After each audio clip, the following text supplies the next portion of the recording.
Derek Dimpfl, everybody. Derek Dimpfl. Oh, Derek. Thanks, man. Yeah, how's it going, my friends? Good. Come on. Yes. All right. I think that joints are sometimes called doobies because when you smoke one, things do be like that. I'm so glad you liked it.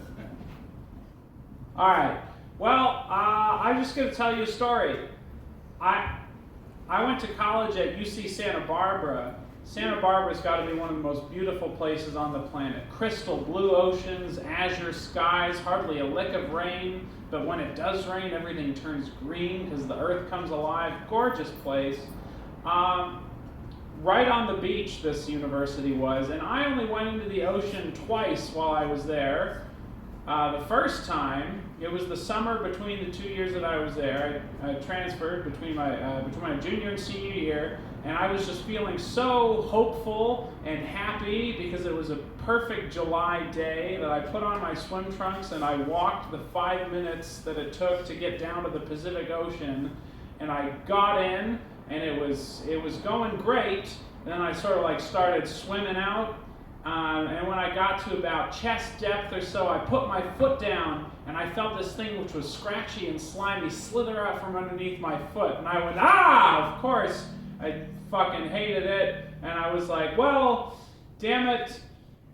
Maybe this is why I don't go in the ocean anymore, but I'm gonna keep swimming. So I go sort of 50 feet over to the left, and I put my foot down. Same thing, same feeling, same slithery thing. It just freaked me way out. And then I'm like, okay, well, it couldn't happen 3 times. And so I kind of kept swimming and treading water and moved to a different spot and put my feet down. Same thing, so slithery, scaly, slimy, scratchy. It was sand shark basking season. The sand sharks are out in force, and so I stepped on 3 of them. I didn't know what it was at the time. Hated it. This is not funny, but here we go. I'm going to keep telling the story.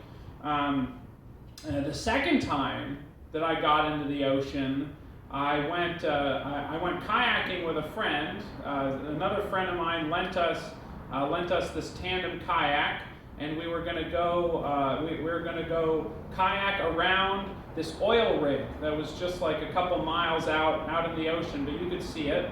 And then we were going to go around it and come back. This friend of mine was a PhD candidate in astrophysics, and he elected not to wear a life vest, which was peculiar to me. And I should have insisted that he wear one, but he didn't. And so that was I couldn't force him. Like, hell, I'm gonna go out and do this thing anyways. And so we're paddling away, getting closer to the oil rig. And when we're about a quarter mile away from the oil rig, we're sort of slowing down to admire it, and we're also seeing all these fins sort of hanging out of the water. It turned out to be seals. They look like sharks, but they turned out to be a bunch of seals that were just basking, out in the kelp there. But then what we felt was suddenly the kayak lurched to the side, and we almost fell off. And then it lurched to the other side, and we definitely did fall off. And then we righted it, got back on, and it immediately capsized again.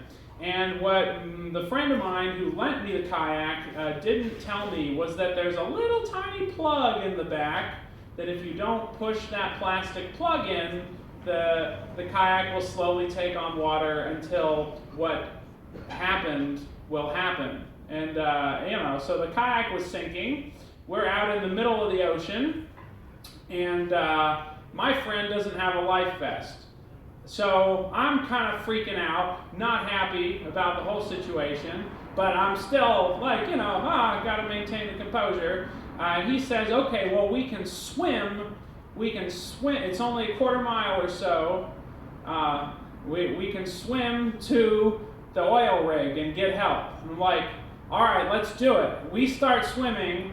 I put my face in the water, and I see an empty dark blue abyss beneath me. Not happy. I close my eyes. I'm going as fast as I can. I look up. He's way ahead of me. Way stronger swimmer than I am. I guess that's the silver lining of the story.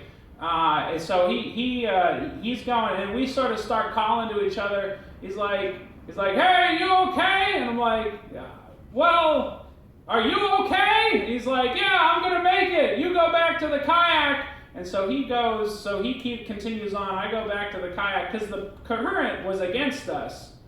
So it was taking us away from the. But he was a strong enough swimmer that he seemed to be making good headway. So I'm just kind of hanging there, floating at the top of the ocean with one hand on the kayak, trying not to freak out, with paddle in the other hand, just waiting and hoping that my friend didn't drown. And then, oh boy, what happened then? Well, it turns out he made it, but he had to scare off some 300-pound seals that were hanging out on the steps. Anyways, but the people at the oil rig, they call a boat to come out. The boat comes out. They get me, they lower a ladder, I get on the ladder, I immediately throw up on the ladder, and they say, climb, you can't stay on the ladder. I'm like, I'm throwing, they're like, okay, I guess I'll climb. So I climbed on, immediately threw up again. They tried to save the kayak, they didn't, had to pay for it, oh well. We escaped with our lives. Is that the whole time? Was the light for 2 minutes? Yeah, you got 30 seconds. Okay, cool. Well, I guess wear your life vests. Don't go in the ocean unless you're experienced watermen and know where plugs are, and definitely don't throw up on the oil rig's boat. I guess those are the lessons to be learned. I thought this would be a lot more entertaining, but here we are. I hope you guys enjoy. Have fun. My name's Derek. Woo! Thank you, Derek. Always a treat. As a wise man once told me at my very first open mic, comedy doesn't always have to be funny. Okay.